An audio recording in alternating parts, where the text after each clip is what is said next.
Markets end flat after a volatile session. Sensex and Nifty remain unchanged from yesterday's close, even as bank stocks gain nearly 1%. Axis Bank ends the day as the top Nifty gainer after a strong third quarter set of numbers. Net interest income growth comes in at a 10-quarter high. ICICI Bank also rises very strongly ahead of its earnings today. The DHFL management calls Cobrapost accusations motivated, rejects allegations of owning shell companies. The stock sees no relief, ends the day down 5%. Bajaj Auto sees wild swings, ending in the red after reporting a mixed set of third quarter numbers. Jubilant Foodworks ends in the green after delivering on all parameters. And HCL Tech ends 3% in the green after reporting a strong revenue performance for the third quarter. And equally upbeat management guidance helps. But Godrej Consumer takes a knock after volume growth disappoints. Well, those were the top 5 headlines from Dalal Street on a day when the market was full of micro stories and not much of a macro trend. Hello and welcome to Markets Today, Talk Back, the show where we'll tell you everything that happened in those 6 hours of trading in 5 headlines. I'm Lata Venkatesh. With me, my colleague Prashant Nair. Hi, sir. Lata, hi. And over the next 30 minutes, as you pointed out, we will talk about the top market stories, what happened during the day. Our experts will answer your questions. Ashwini and Prakash are with us today to help us do that. We're going to start the Q&A session in just a bit. But before we do that, as always, let's just spend 2 minutes talking about the market itself. I mean, on the Nifty, it was pretty ranged and very tightly ranged, 11-12 point change by close lower. But a lot happened as far as stocks go. Lata. Yeah, well, actually, I would call it a day of two halves. Within each sector, there were some stocks that were doing well and some stocks that were not. So clearly, it looks like it was more a stock-specific day. And overall, the market was kind of feeling budget blues and therefore decided nothing to do nothing at an index level. Let's start with the banks. You had a stellar performance by Axis on the back of its numbers and a superior guidance, a better than expected guidance from the new management. ICICI joining in with Axis on similar expectations. And on the other hand, the HDFC Twins and the Kotaks, which normally hold up the market, did nothing today. In fact, they were a drag. Look at steel. Tata Steel, excellent on the back of expectations that iron ore is getting pricier and steel is getting pricier. But JSW doesn't take advantage of it. Let's get to the NBFCs. DHFL and Indiabulls. DHFL, despite its clarification, still sees nervous investors. And Indiabulls is also seeing a lot of selling. But if you looked at others like the Cholas and the Sundarams, you see the Bajaj, they're doing reasonably well. So it's actually in every sector, it's a tale of stock-specific action, probably where there was short covering, short positions, people covered like in the graphite stocks, and where there were long positions like probably in the Kotaks and the HDFC Twins, you saw people taking off. In the end, actually, the number of advancing stocks were way more than the number of declining stocks. So it was not really all that bad a trading day, was it? It wasn't, Lata. So, just to break the market down by stocks and sectors, FMCG, energy and real estate were the areas where there was pressure. They were the top losing sectors, and financials gained. So led by PSU banks, the private bank index, metals did not do poorly as well. I mean, actually, the metal index by close was up 2%, the biggest gainer. But banks, did a lot of the heavy lifting as well. The Nifty gains came in from ICICI Bank. So it'll react to numbers tomorrow. But it corrected quite a bit. I mean, the recent high was 385 or so, and it had fallen to about 345. So it's pulled back a little bit. SBI was up 2.5. Axis Bank was up. HCL Tech, Z Entertainment and Tata Steel were the other large Nifty gainers. The losers there, Indiabulls Housing, Adani Ports and Bajaj Auto. So those are the big Nifty losers. Broader markets, let's start with gains first. So the HEG, Graphite, these stocks pulled back after getting smashed the last few weeks. Dish TV had a bit of a breather, 11% higher. Philips Carbon was up. Tata Sponge and DCM Shriram were the other big volume price gainers. And the pressure continued in names like DHFL. It was off the lows by quite a bit, but was down 5. LIC Housing Finance was down. And there was Godrej Consumer, which was down 8%. Of course, earnings impact that. Lata. Okay. Well, let's take it straight away to our guests. First up, Ashwini. What is the next trade on the Nifty? 10,650 close of day today. See, the issue remains that there is institutional selling on each gap up or each move higher. So that way, like it's happened from previous, excursions towards 10,600, 650, this time market's not showing any strength. I mean, you couldn't hardly manage a 30-40 point gain today, despite good results, etc. So the mood of the market is sell on rallies, and if there is a relief rally, say because of the budget or whatever, my sense is that chances are again selling will come back and budget will probably be a 1-2 day event. So that is something which is very clear. So tomorrow, if you get good ICICI Bank results, again I would think the same story will repeat. So that being said, this is a market which probably will not be able to hold 10,500, 600 for a long time. Ashwini, so the advice is sell, any bounce that you may get, right? Yeah, because, basically the market, this sort of market can be fairly choppy. So if you sell at lower levels, then you get stuck, and it's better to sell on rallies the moment the market turns. Okay, Ashwini, thanks very much for that. That sets us up for the second headline then. Axis Bank ended the day as the Nifty's top gainer on the back of a strong set of earnings for the third quarter. Net interest income growth came in at 18.4%, the highest growth rate in the last 10 quarters. ICICI Bank too soared and of earnings which are expected to be better. These are essentially two strong points, Radha, right? One feeding off the other. ICICI looking at Axis and expecting good numbers. No, actually, Axis had every reason to find celebration on the stock price. If you want to look at the top line, NII, that's up 18.5%. You want to look at bottom line, that was up like some 130%, doubling, despite the fact that they had set aside 600 crore as contingency provisions. Without those contingency provisions, it would have been a well over 2,000 crore profit that they could have reported. Of course, even BOB, others have also done this contingency provisioning. Then look at the margins. Volume is higher, top line. Margin is higher at 3.47. It's some 17 quarter high or something like that. Asset quality, yes, it's fallen by only the GNPA and the net NPA have fallen only by 20 basis points. But the entire fall has come from the watch list. So the watch list has shrunk a lot to just about 7,000 crore stocks under B, double B and below.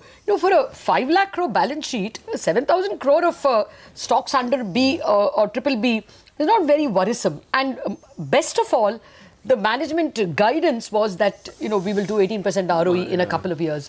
The best estimates on the street were 16, 17%. So 18% was quite clearly, here's a man with a plan perhaps to do better than estimates. So there was enough reason for investors to upgrade. And we saw a lot of it. CLSA already sitting at 800, made the target price 840. And a bunch of others are near the 800 mark. Practically everyone has a buy. I think the line which stands out to me, Lata, is the man with a plan. And I think that 18% comment on ROE when he addressed the press, I think got everybody's attention quite straight away. Avik Roy from West Bengal has written in with a question on Axis Bank. He's been holding 500 shares of Axis. His price is 556 rupees a share. He's a long-term investor and wants to know if he should hold or sell. Prakash, your thoughts? What would you tell Avik? It's a distinct hold. There is no ambiguity anymore after these numbers. In fact, we've been talking very positively about Axis for a long time, and it did kind of test people's patience close to that 580, 600 mark. But today, the kind of move that we've seen, the accumulation that is now, and it's under-owned, let's face it, it's not that everybody has Axis in the portfolio already. So a lot of that fresh money that's coming its way will probably see it move to that 800 plus zone quite fine. And he's got a great risk reward. The entry point itself is so decent that he doesn't really need to worry. So Avik Dada just has to wait out and see the 800 mark now. Okay, Avik Dada, just hold on. Ashwini, your thoughts on the Axis chart? Well, Axis Bank and all corporate banks have just started moving I won't be surprised if over the next couple of years you see $1,000 on Axis Bank. Okay, with that we'll come to the third headline of the day. This one is on NBFCs. Dewan Housing ended the day close to 5% in the red. This after the lender's management called Cobrapost's accusations motivated and rejected all the allegations, especially those of owning shell companies. The investigative agency has alleged, if you remember, the Cobrapost allegation was that DHFL's promoters had siphoned money to the tune of 31,000 crores through shell companies. DHFL clarified its position through a conference call.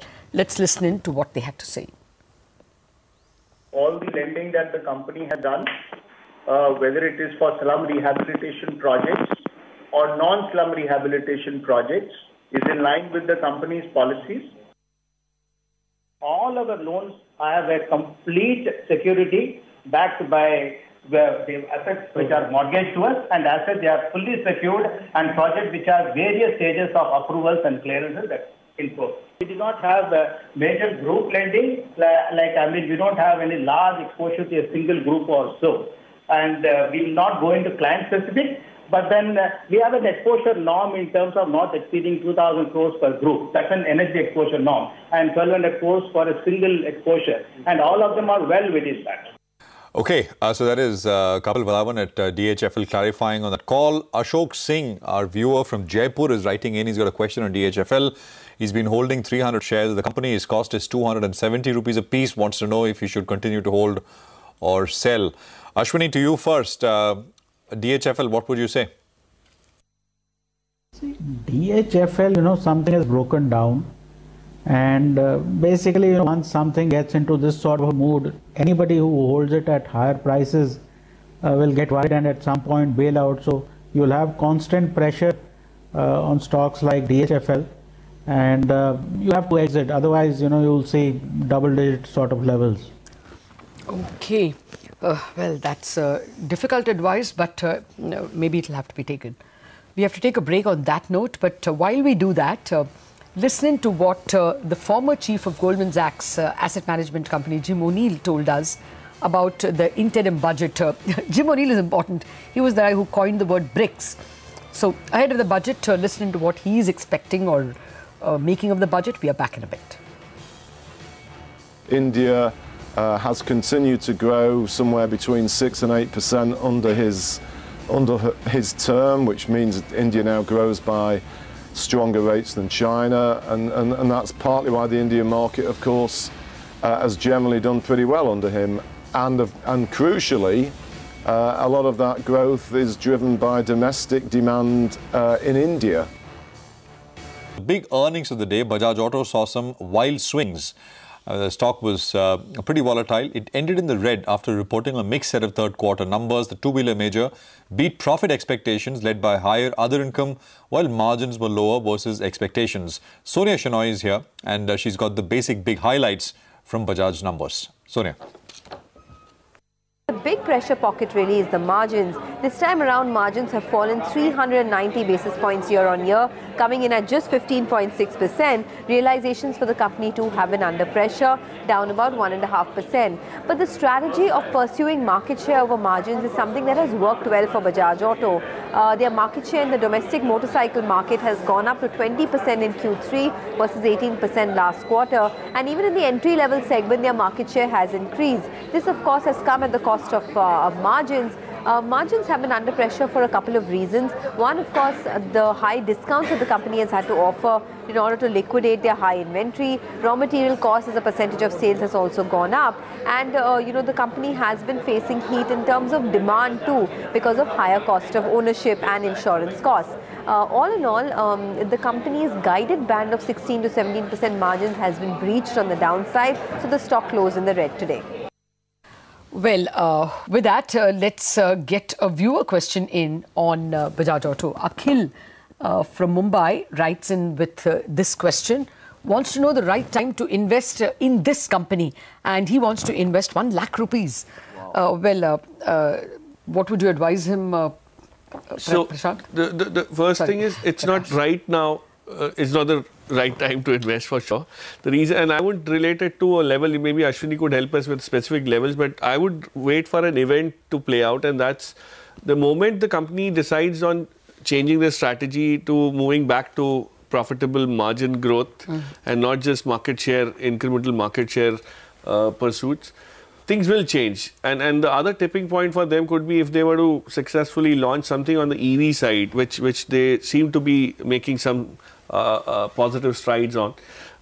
As and when any of these events happen, probably there will be a trigger for the stock to start. It is at its 52-week low. Yeah, Even then you don't want to buy. So that's why I'm saying it could still slide further. Okay. You know, and the P multiple is contracting now. Lata. What's happened is first the EPS contraction happened for the last 3 quarters. And today I could sense that, you know, market is kind of giving it. What happened to Ashok Leyland? Nothing changed dramatically, but it slid further down. So this could happen as well. So, and that's the time to maybe accumulate it in a couple of tranches maybe. Okay. Ashwini, the chart check. You know, why would you want to buy Bajaj Auto when you have, you know, several of these corporate banks, I mean, stocks which are in fashion are doing well. You know, these autos may not do anything for the next 1 year. So, you know, finally, if you buy into dogs, it can tomorrow go down to 2200. So that will not be a great long-term investment. The numbers are down, things are poor. Let you know, these stocks show 1 or 2 good numbers before you want to buy. Like the first good numbers on Axis Bank have come. First good numbers on ICICI Bank are probably coming. So that way, you know, you want to buy stuff which is on the way up. Similar point. A similar point, but he's also giving advice that maybe look at corporate banks and, you know, that 1 lakh rupees would be better served there. Jubilant Foodworks ended the day in the green after delivering on all boxes in Q3. The company's revenue grew almost 17% with margins coming in at a 7-year high. The revenue growth was led by more than 14% growth in the same-store sales number. Net profit also beat street expectations, rising 46%. Meanwhile, Dunkin' Donuts broke even in Q3 ahead of guidance of break-even, which earlier was in the 4th quarter. I think that Dunkin' Donut news was clearly very positive for Jubilant. And with that, the last headline, and this is more on earnings impact. HCL Tech ended over 3% in the green after reporting strong revenue performance for 3rd quarter and an equally upbeat management guidance. Rima Tendulkar with more. Yes, strong quarter for HCL Technology, the key highlight being the solid revenue growth, 5.6% on a constant currency basis quarter on quarter, much better than what peers have reported. Not just that, the management has upped the guidance in a way. So what they've said is for FY19 growth will be at the top end of their guided band of 9.5% to 11.5%. Last quarter they said it should be in the midpoint. So in a way, there has been an effective increasing of their guidance. On an organic basis as well, the company is now saying growth should be 6.5% this quarter. Up until last quarter, you know, the organic growth was expected to be between 4.25 to 6.25%. Bookings for the first 9 months of this financial year are up 40% on a year-on-year basis at record levels even this quarter. Now, valuations for HCL Technology are much cheaper than peers. It is trading at a discount of 25 to 40% compared to peers with a PE multiple of 12.5 times. So brokerages are happy with the performance. CLSA, Credit Suisse, Citi, all of them up the target price on HCL. Okay, Rima, thanks very much for that. We've got a question. Ram Narayanan from Tamil Nadu has sent us this question. He's been holding 35 shares of HCL Tech. His cost is 720 rupees and 50 paise a share. Wants to know whether he should hold or sell. Ashwini, HCL Tech at 720. What should he do? See, when you buy blue chips, there are periodical you know, downsides and temporary factors, etc. But, you know, these sort of companies, they don't go out of business or nothing permanently gets damaged here. So my sense is long term, there is no problem. It will probably hit fresh ground at 1120. So from there, you could even get 1300. So just stay put. Whenever you get declines, this is the place where you can confidently buy declines instead of something like DHFL. Okay. Prakash, since HCL Tech has been answered, I'm giving you a choice. Tell us your view on either Jubilant or HCL Tech. So let me take Jubilant because we haven't analyzed it. Yeah. So, and today's post-results behavior was very typical of any high-valued stock, which can be high beta in current market conditions. And there was this significant profit booking that came in. But towards the end of the session, the way the stock has been lapped up again very clearly tells you that Q4 could be much better because the Dunkin' Donut drag is out of the way, 1 quarter ahead of estimates. Secondly, the kind of growth that we are seeing, this is a pure consumption story, and if everything goes off well with more money in the pockets of Tier 2, Tier 3 India, there's no reason why they can't. And their expansion of 35 new stores is exactly in the right context. So I think given high valuation, there is this fear on Jubilant, but these numbers will give you some respite for at least the next earning round, and the stock could probably cross 1300 very soon. Okay, which explains why despite good numbers, it barely moved. But this one moved. Godrej Consumer took a sharp 7% knock in trade after the company reported a weak set of numbers for the third quarter, and weak was primarily on volume growth. It disappointed, coming in just 1%. Expectations were of 5 to 6% volume growth. Profits, revenues, margins were therefore below what the street was expecting. Let's listen to the management. I think the volume growth numbers for the quarter were a temporary blip, largely driven by the high base quarter. And I think our recommendation would be to take a look at this on a 2-year CAGR basis because the base quarter has a lot of noise driven by GST rate changes that impacted different players differently. So on a 2-year CAGR basis, the volume growth for the quarter was 10%. That is very consistent with the kind of strong volume growth we have delivered in Q1 and Q3. So for the 9 months, the volume growth is 10%, and our expectation would be to maintain and improve and drive to double-digit volume growth in Q4 as well. Well, that's the management's explanation, high base, and therefore don't look at it quarter on quarter or quarterly. We don't have time for a question, so we have to wrap up this edition. Prakash and Ashwini, thank you very much for joining us. From all of us here, thank you very much for staying with us. More coming up after this quick break.